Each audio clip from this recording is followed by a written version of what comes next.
na kung ang iniisip mo ay makamta ng ang lupang pangako, ang iniisip mo makamta ng iyong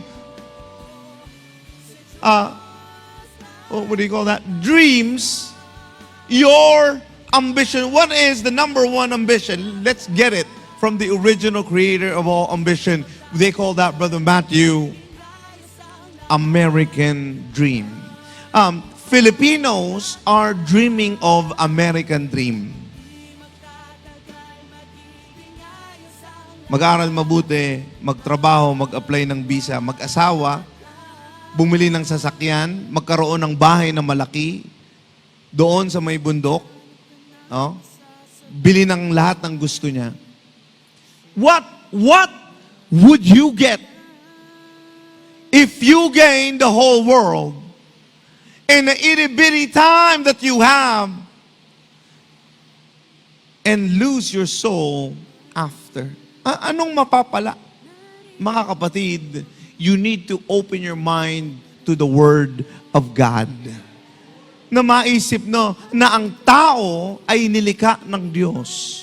Hindi tayo para sa ating sarili, kung hindi tayo ay para sa Diyos. At ang Panginoong Hesukristo ay para sa atin. Look at what the Bible said, 1 Peter chapter 1 verse 14. Na gaya ng mga anak na matalimahin, na huwag kayong mag-aasal na ayon sa inyong dating mga masasamang pita, na kayo'y nasa kawalang kaalaman. May alam, walang alam. That you are in a state of ignorance. Can I have that in NIV translation? Look what the Bible says. When you live in ignorance, when you're ignorant, by the way, as far as I remember, ignorance is not an excuse. Hindi pwedeng hindi mo alam. Ay, sorry, hindi ko alam. Tao lang. Yeah, that can fly just once or twice. Pero kung araw-araw mo na lang ginagawa na parang hindi mo alam, kamangmangan na yan. Hindi na tama yun.